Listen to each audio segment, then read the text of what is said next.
Detoxification ಮೀಡಿಯಾಗಳಲ್ಲಾಗಲಿ ಅಥವಾ WhatsApp ಗೂಗಲಲ್ಲಿ ಸುಮಾರು ಡಿಟಾಕ್ಸ್ ಡ್ರಿಂಕ್ಸು, ಡಿಟಾಕ್ಸ್ ಟ್ಯಾಬ್ಲೆಟ್ಸು, ಮತ್ತು ಸುಮಾರು ಜನ ಈ ದೇಹ ತೂಕ ಕಡಿಮೆ ಮಾಡ್ಕೊಳ್ಳೋಕ್ಕಾಗಲಿ, ಡಯಾಬಿಟಿಸ್ ಕಂಟ್ರೋಲ್ಗಾಗಲಿ ಅಥವಾ BP ಕಂಟ್ರೋಲ್ ಮಾಡ್ಕೊಳ್ಳೋಕ್ಕಾಗಲಿ ನ್ಯಾಚುರೋಪತಿ ಅಂತ ಹೋಗ್ತಾರೆ. ಅದು ನಿಜವಾಗ್ಲೂ ನಮಗೆ ಅದು ಬೇಕಾ? ಎಷ್ಟು ಮಟ್ಟಿಗೆ ಅದು ವರ್ಕ್ ಆಗುತ್ತೆ?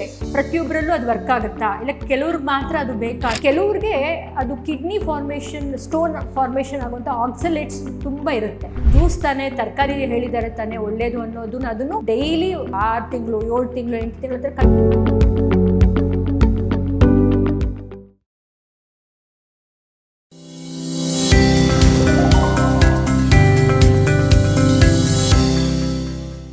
ವಿಶ್ವವಾಣಿ ಪ್ರೀತಿಯ ವೀಕ್ಷಕರಿಗೆಲ್ಲ ನಮಸ್ಕಾರಗಳು. ಸೊ ಈ ದಿನ ನೀವು ತುಂಬ ಕಾಮನ್ ಆಗಿ ಕೇಳ್ತಿರ್ತೀರ ಡಿಟಾಕ್ಸಿಫಿಕೇಷನ್ ಅಂದರೆ ಕನ್ನಡದಲ್ಲಿ ಹೇಳಬೇಕು ಅಂದರೆ ದೇಹದ ಶುದ್ಧೀಕರಣ ಅಂತ ಹೇಳ್ತೀವಿ. ಅಂದರೆ ನಿಮಗೆ ಕನ್ನಡಕ್ಕಿಂತ ಡಿಟಾಕ್ಸಿಫಿಕೇಷನ್ನು ಇಂಗ್ಲೀಷ್ ವರ್ಡ್ ತುಂಬ ಕಾಮನ್ ಆಗಿದೆ. ಯಾಕೆಂದರೆ ನೀವು ಮೀಡಿಯಾಗಳಲ್ಲಾಗಲಿ ಅಥವಾ ವಾಟ್ಸಪ್ಪು ಮತ್ತು ಗೂಗಲಲ್ಲಿ ಸುಮಾರು ಡಿಟಾಕ್ಸ್ ಡ್ರಿಂಕ್ಸು, ಡಿಟಾಕ್ಸ್ ಟ್ಯಾಬ್ಲೆಟ್ಸು, ಮತ್ತು ಸುಮಾರು ಜನ ಈ ದೇಹ ತೂಕ ಕಡಿಮೆ ಮಾಡ್ಕೊಳ್ಳೋಕ್ಕಾಗಲಿ, ಡಯಾಬಿಟಿಸ್ ಕಂಟ್ರೋಲ್ಗಾಗಲಿ ಅಥವಾ BP ಕಂಟ್ರೋಲ್ ಮಾಡ್ಕೊಳ್ಳೋಕ್ಕಾಗಲಿ ನ್ಯಾಚುರೋಪತಿ ಅಂತ ಹೋಗ್ತಾರೆ. ಒಂದು 15 ದಿನ ಅಲ್ಲಿ ಅಡ್ಮಿಟ್ ಆಗ್ತಾರೆ. ಅವ್ರು ಮಾಡೋವಂತಹ ಫುಡ್ಡನ್ನು ಡಿಟಾಕ್ಸಿಫಿಕೇಷನ್ ಅಂತ ಹೇಳ್ತಾರೆ. ಸೊ ಇವತ್ತಿನ ಒಂದು ಸಂಚಿಕೆಯಲ್ಲಿ ಅದು ನಿಜವಾಗ್ಲೂ ನಮಗೆ ಅದು ಬೇಕಾ? ಎಷ್ಟು ಮಟ್ಟಿಗೆ ಅದು ವರ್ಕ್ ಆಗುತ್ತೆ? ಪ್ರತಿಯೊಬ್ಬರಲ್ಲೂ ಅದು ವರ್ಕ್ ಆಗುತ್ತಾ? ಇಲ್ಲ ಕೆಲವ್ರಿಗೆ ಮಾತ್ರ ಅದು ಬೇಕಾ ಅನ್ನೋದು ಒಂದು ಸ್ವಲ್ಪ ನಿಧಾನವಾಗಿ ಚರ್ಚೆ ಮಾಡೋಣ. ಆ್ಯಕ್ಚುಲಿ ನಮ್ಮ ದೇಹ ಹೇಗೆ ರೆಡಿಯಾಗಿರುತ್ತಂತಂದರೆ, ಇವಾಗ ನಮಗೆ ಬೇಡದೇ ಇರೋವಂಥ ವೇಸ್ಟ್ ಪ್ರಾಡಕ್ಟ್ಸು ಜನರಲ್ಲಾಗಿ ಬರುವಂತಹ ಆರ್ಗನ್ಸ್ ಅಂದರೆ ಕಿಡ್ನಿಯಿಂದ ಬರುತ್ತೆ, ಲಿವರಿಂದ ಬರುತ್ತೆ, ನಮ್ಮ ಇಂಟೆಸ್ಟೈನಿಂದ ಬರುತ್ತೆ, ಮತ್ತು ಸ್ಕಿನ್ನಿಂದ ಬರುತ್ತೆ. ಇದೆಲ್ಲ ಮೇಯ್ನು ಈ ಅಂಗಾಂಶಗಳೆಲ್ಲ ನಮಗೆ ವೇಸ್ಟ್ ತೆಗೆಯುವಂತಹದ್ದು.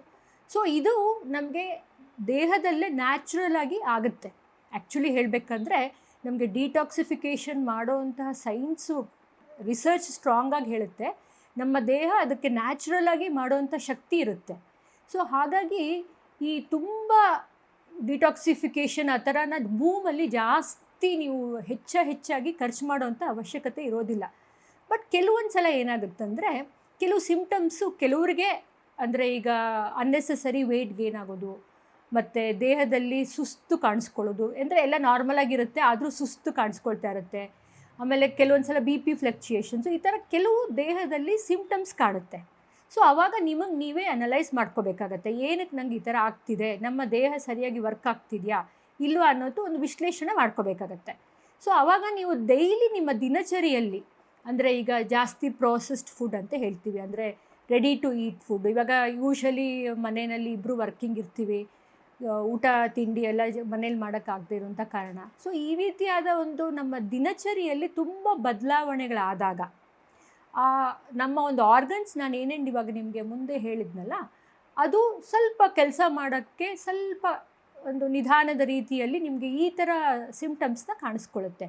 ಆಮೇಲೆ ಕೆಲವರಿಗೆ ಆಲ್ಕೋಹಾಲ್ ತುಂಬ ಕ್ರಾನಿಕ್ ಆಗಿ, ಅಂದರೆ ಡೈಲಿ ತೊಗೊಳ್ಳೋದು, ಮತ್ತು ಸಿಗರೇಟ್ ಸ್ಮೋಕಿಂಗ್ ಇರೋದು, ಟೊಬ್ಯಾಕೊ ಚ್ಯೂ ಮಾಡೋವಂಥದ್ದು, ಮತ್ತು ಕೆಲವು ಚಿಕ್ಕ ಮಕ್ಕಳಲ್ಲೂ ಮಕ್ಕಳ ತಂದೆ ತಾಯಿಗೆ ತಪ್ಪಿಸ್ಕೊಂಡು ಡ್ರಗ್ಸು ಇಂಡಲ್ಜೆನ್ಸ್ ಇರುತ್ತೆ. ಸೊ ಈ ರೀತಿಯಾದ ದಿನಚರಿಯಲ್ಲಿ ಬದಲಾವಣೆಗಳಾದಾಗ ದೇಹದ ಒಂದು ಆ ಕ್ಲೆನ್ಲಿನೆಸ್ ಏನಾಗುತ್ತೆ, ಕಡಿಮೆ ಆಗ್ತಾ ಹೋಗುತ್ತೆ.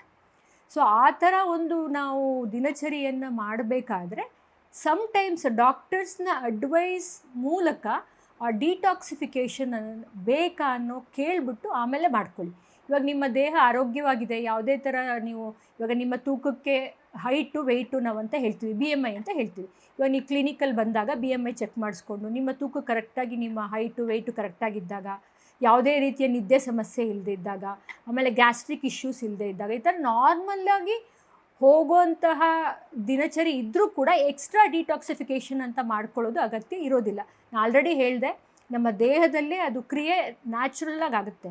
ಸೊ ಅದಕ್ಕೋಸ್ಕರ ನೀವು ಸುಮಾರು ಸಾವಿರಾಂತರ ರೂಪಾಯಿ ಖರ್ಚು ಮಾಡೋ ಹಾಗೆ ಅವಶ್ಯಕತೆ ಇರೋದಿಲ್ಲ. ನಿಮ್ಮ ಆಹಾರದ ಬದಲಾವಣೆ ಮಾಡ್ಕೊಳ್ಳಿ. ಸೊ ಕೆಲವು ಡಿಟಾಕ್ಸಿಫಿಕೇಷನ್ ಮೆಥಡ್ಸ್ ಹೇಳ್ಕೊಡ್ತೀನಿ.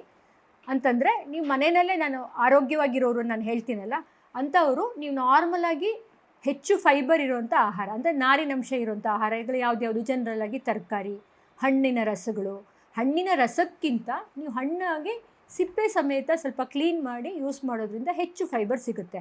ಸೊ ಅದು ಅಟ್ಲೀಸ್ಟ್ ಒಂದು 3-4 ರೀತಿಯಾದ ಕಲರ್ ಫುಡ್ಸ್ ಅಂದರೆ ವಿವಿಧ, ಇವಾಗ ಕ್ಯಾಪ್ಸಿಕಮ್ಮಲ್ಲೇ ನೀವು ತೊಗೊಂಡ್ರೆ ಕೆಂಪು ಕ್ಯಾಪ್ಸಿಕಮ್ ಬರುತ್ತೆ, ಮತ್ತು ಯೆಲ್ಲೋ ಕ್ಯಾಪ್ಸಿಕಮ್ ಬರುತ್ತೆ, ರೆಡ್ ಕ್ಯಾಪ್ಸಿಕಮ್ ಬರುತ್ತೆ. ಈ ರೀತಿ ಕಲರ್ ನೀವು ನಿಮ್ಮ ಊಟದಲ್ಲಿ ಆ್ಯಡ್ ಮಾಡ್ತಾ ಇದ್ದರೆ ನ್ಯಾಚುರಲಾಗಿ ನೀವು ಯಾವುದೇ ಒಂದು ರೂಪಾಯಿ ಕೂಡ ಯೂಸ್ ಮಾಡೋಂಥ ಅಗತ್ಯ ಇರಲ್ಲ ಕ್ಲೆನ್ಸ್ ಮಾಡೋಕ್ಕೆ ಬಾಡಿನಲ್ಲಿ. ಸೊ ಆ ಥರ ಒಂದು ತರಕಾರಿಗಳನ್ನ ಜ್ಯೂಸ್ ಮಾಡ್ಕೊಳ್ಳಿ, ಬದನೆಕಾಯಿ ಅಳವಡಿಸ್ಕೊಳ್ಳಿ, ಮತ್ತು ಫ್ರೆಶ್ ಆಗಿರೋ ಸೊಪ್ಪುಗಳನ್ನ ಡೈಲಿ ತೊಗೊಳ್ತಾ ಬನ್ನಿ. ಅದೇ ರೀತಿ ಫ್ರೂಟ್ಸು ದಿನಕ್ಕೆ ಅಟ್ಲೀಸ್ಟ್ 1-2 ರೀತಿಯಾದ ಫ್ರೂಟ್ಸನ್ನ ನೀವು ತೊಗೊಳ್ಳೋದ್ರಿಂದ ಈ ಥರ ಫುಡ್ನಲ್ಲಿ ಬ್ಯಾಲೆನ್ಸ್ ಮಾಡ್ಕೋಬೇಕು. ಎರಡನೇದಾಗಿ ಪ್ರೋಟೀನ್ ಅಂದರೆ ಸಿಂಥೆಟಿಕ್ ಪ್ರೋಟೀನ್ ಅಲ್ಲ, ಅಂದರೆ ಎಕ್ಸ್ಟ್ರಾ ಪ್ರೋಟೀನ್ ಅಗತ್ಯ ಇರೋದಿಲ್ಲ. ನೀವು ಕಾಳುಗಳಾಗಲಿ, ಮೊಳಕೆ ಕಾಳು, ಸೋಯಾಬೀನು, ಮತ್ತು ಪನ್ನೀರು, ಆಮೇಲೆ ನಾನ್ ವೆಜಿಟೇರಿಯನ್ಗೆ ಒಳ್ಳೆ ಫ್ಯಾಟ್ ಕಡಿಮೆ ಇರುವಂತಹ ಲೀನ್ ಮೀಟು, ಮೊಟ್ಟೆ. ಸೊ ಈ ರೀತಿ ಪ್ರೋಟೀನ ಬ್ಯಾಲೆನ್ಸ್ ಮಾಡ್ಕೋಬೇಕು. ತುಂಬ ಇಂಪಾರ್ಟೆಂಟು ಬಾಡಿನಲ್ಲಿ ಎವ್ರಿಡೇ ಡಿಟಾಕ್ಸಿಫೈ ಮಾಡೋವಂಥದ್ದು ನಿಮ್ಮ ನೀರು. ಅದನ್ನು ನಿಮ್ಮ ದೇಹಕ್ಕೆ ಎಷ್ಟು, ನೀವು ಈಗ ಸ್ಪೋರ್ಟ್ಸ್ ಪರ್ಸನ್ ಆಗಲಿ ಅಥವಾ ಜಿಮ್ಗೆ ಹೋಗೋರಾಗಲಿ ಅಥವಾ ಅಥ್ಲೀಟ್ಸ್ ಆಗಲಿ, ಆ ಥರ ಜಾಸ್ತಿ ಹೆಚ್ಚಾಗಿ ನಿಮ್ಮ ದೇಹವನ್ನು ಎಕ್ಸಸೈಸ್ ಮೂಲಕ ಮಾಡೋರು ಸ್ವಲ್ಪ ಎಕ್ಸ್ಟ್ರಾ ನೀರನ್ನ ತೊಗೋಬೇಕಾಗತ್ತೆ. ಇಲ್ಲ ನಾರ್ಮಲಾಗಿ ಮಾಡ್ರೇಟಾಗಿ ನೀವು ಎಕ್ಸಸೈಸು ಒಂದು ಅರ್ಧ ಗಂಟೆ ವಾಕ್ ಮಾಡೋರು ನೀವೊಂದು ನಿಮ್ಮ ದೇಹಕ್ಕೆ ಒಂದು 3-3.5 ಲೀಟ್ರು ತೂಕದ ಅಳತೆಯಲ್ಲಿ ತೊಗೋಬೋದು. ಸೊ ಈ ರೀತಿಯಾಗಿ ನೀವು ಮಾಡಿಕೊಂಡು ಅರ್ಧ ಗಂಟೆ ಅಟ್ಲೀಸ್ಟ್ ಒಂದು 15-20 ಮಿನಿಟ್ಸ್ ಅಂದರೂ ಖಂಡಿತವಾಗ್ಲಿ ನಾರ್ಮಲ್ ವಾಕ್ ಮಾಡ್ಕೊಳ್ಳಿ.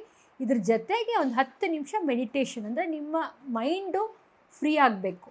ತುಂಬ ಟೆನ್ಷನ್ ಆದರೂ ಕೂಡ ನಮ್ಮ ದೇಹದಲ್ಲಿ ಹಾರ್ಮೋನ್ಸ್ಗಳು ಬದಲಾವಣೆ ಆಗುತ್ತೆ. ಇದರಿಂದನೂ ನಮಗೆ ಬಾಡಿ ಕ್ಲೆನ್ಸಿಂಗ್ ಪಾರ್ಟು ಕಡಿಮೆ ಆಗ್ತಾ ಹೋಗುತ್ತೆ, ಅಂದರೆ ನಾನು ಹೇಳಿದ್ನಲ್ಲ ಶುದ್ಧೀಕರಣ ಕಡಿಮೆ ಆಗ್ತಾ ಹೋಗುತ್ತೆ.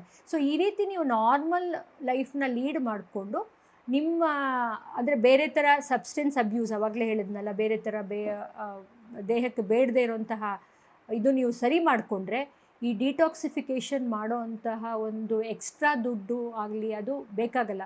ಕೆಲವೊಮ್ಮೆ ಏನು ಮಾಡ್ತೀವಿ ನಾವು, ಇಲ್ಲಿ ಇಂಟರ್ನೆಟ್ಟಲ್ಲಿ ಈ ಜ್ಯೂಸ್ ತೊಗೊಳ್ಳಿ, ಅಂದರೆ ಪಾಲಕ್ ಜ್ಯೂಸ್ ತೊಗೊಳ್ಳಿ, ಮತ್ತು ಸೌತೆಕಾಯಿ ಜ್ಯೂಸ್ ತೊಗೊಳ್ಳಿ ಅಂತ ಡಿಟಾಕ್ಸಿಫಿಕೇಷನ್ ಜ್ಯೂಸಸ್ ಬರುತ್ತೆ. ಅದಕ್ಕೂ ಕೂಡ ನೀವು ವೈದ್ಯರ ಸಲಹೆ ತೊಗೋಬೇಕು. ಯಾಕೆಂದರೆ ಈ ಜನರಲಾಗಿ ಈ ಪಾಲಕ್ಕು, ಟೊಮ್ಯಾಟೊ ಮತ್ತು ಬೀಟ್ರೂಟು ಇದರಲ್ಲೆಲ್ಲ ಜಾಸ್ತಿ ಜ್ಯೂಸ್ ಮಾಡಿ ಕುಡಿಯುವಂಥದ್ದು ಒಂದು ಪ್ರಾಕ್ಟೀಸ್ ಮಾಡ್ಕೊಂಬಿಟ್ಟಿದ್ದಾರೆ ಜನರು. ಸೊ ಕೆಲವ್ರಿಗೆ ಅದು ಕಿಡ್ನಿ ಸ್ಟೋನ್ ಫಾರ್ಮೇಷನ್ ಆಗುವಂಥ ಆಕ್ಸಲೇಟ್ಸ್ ತುಂಬ ಇರುತ್ತೆ. ಸೊ ಹಾಗಾಗಿ ನೀವು ಯಾವುದೇ ಒಂದು ಹೊಸ ವಿಚಾರಗಳನ್ನು ನೀವು ತಿಳ್ಕೊಬೇಕಾದ್ರೆ ಪ್ರೊಫೆಷ್ನಲ್ ಅಡ್ವೈಸ್ ತೊಗೊಳ್ಳಿ. ಅಂದರೆ ನೀವು ಕ್ಲಿನಿಕ್ ಬಂದಾಗ ಡಾಕ್ಟ್ರ್ ಸಲಹೆ ಅಥವಾ ನಾವು ಡೈಟಿಷಿಯನ್ಸ್ ಇರ್ತೇವೆ, ಸೊ ಅವ್ರನ್ನ ಸಲಹೆ ತೊಗೊಂಡು ಈ ಒಂದು ಡಿಟಾಕ್ಸಿಫೈಯಿಂಗ್ ಜ್ಯೂಸಸ್ ಕೂಡ ನೀವು ಮಾಡ್ಕೋಬೇಕಾಗತ್ತೆ. ಸೊ ಅಯ್ಯೋ ಜ್ಯೂಸ್ ತಾನೇ, ತರಕಾರಿ ಹೇಳಿದ್ದಾರೆ ತಾನೇ ಒಳ್ಳೆಯದು ಅದನ್ನು ಡೈಲಿ 6 ತಿಂಗಳು 7 ತಿಂಗಳು 8 ತಿಂಗಳ ಹತ್ರ ಕಂಟಿನ್ಯೂಸ್ ಆಗಿ ತೊಗೊಳಕ್ಕೆ ಹೋಗಬೇಡಿ. ಅದು ನಿಮ್ಗೆ ಅವಶ್ಯಕತೆ ಇದೆಯಾ ಅಂತ ನೋಡ್ಕೋಬೇಕು. ಎಲ್ರಿಗೂ ಎಲ್ಲ ರೀತಿಯ ಅವಶ್ಯಕತೆಯೂ ಇರೋದಿಲ್ಲ. ಸೊ ಹಾಗಾಗಿ ಈ ಡಿಟಾಕ್ಸಿಫಿಕೇಷನ್ ಅನ್ನೋ ಒಂದು ಮಿತ್ತನ್ನ ನಾವು ಡಿಬಸ್ಟ್ ಮಾಡೋಕ್ಕೋಸ್ಕರ ಈ ಒಂದು ವಿಶೇಷ ಕಾರ್ಯಕ್ರಮವನ್ನು ನಿಮ್ಮ ಮುಂದೆ ಇಡ್ತಾ ಇದ್ದೇನೆ. ಸೊ ಡಿಟಾಕ್ಸಿಫಿಕೇಷನ್ ಎಲ್ಲರಿಗೂ ಬೇಕಾಗಲ್ಲ, ಯಾಕಂದರೆ ನಮ್ಮ ದೇಹನೇ ಅದಕ್ಕೆ ರೆಡಿಯಾಗಿರುತ್ತೆ. ಹಾಗಾಗಿ ಸಲಹೆ ತೊಗೊಂಡು ನಿಮ್ಮ ಮಾಹಿತಿನ ಸರಿಯಾಗಿದೆಯಾ ಅಂತ ವಿಚಾರ ಮಾಡಿಕೊಂಡು ಆಮೇಲೆ ಈ ಡಿಟಾಕ್ಸಿಫಿಕೇಷನ್ ಮೆಥಡ್ನ ನೀವು ಫಾಲೋ ಮಾಡ್ಕೋಬೇಕಾಗತ್ತೆ. ಹೋಪ್ ಇದನ್ನೆಲ್ಲ ನಿಮಗೆ ಮಾಹಿತಿ ಸರಿಯಾಗಿದೆ ಅಂತ ತಿಳ್ಕೊಂಡಿದ್ದೀನಿ. ಏನಾದರೂ ನಿಮ್ಗೆ ಇನ್ನೂ ಎಕ್ಸ್ಟ್ರಾ ಮಾಹಿತಿಗಳು ಬೇಕಾದರೆ ಖಂಡಿತ ನಾವು ಮಧುಮೇಹ ಹೆಲ್ತ್ ಕೇರು ನಿಮ್ಮ ಸಪೋರ್ಟ್ಗಿರ್ತೀವಿ. ಜಯನಗರ್ 8th ಬ್ಲಾಕಲ್ಲಿದೆ. ಖಂಡಿತವಾಗ್ಲೂ ನಮ್ಮನ್ನು ಭೇಟಿ ಮಾಡಿ ನೀವು ಯಾವುದೇ ರೀತಿಯಾದ ಎಕ್ಸ್ಟ್ರಾ ಸಲಹೆನ ಪಡಿಬಹುದು. ಆರೋಗ್ಯ ಮಾಹಿತಿಯ ಇಂಥ ಮತ್ತಷ್ಟು ವಿಡಿಯೋಗಳಿಗಾಗಿ Vishwavani health YouTube channel subscribe ಮಾಡಿ.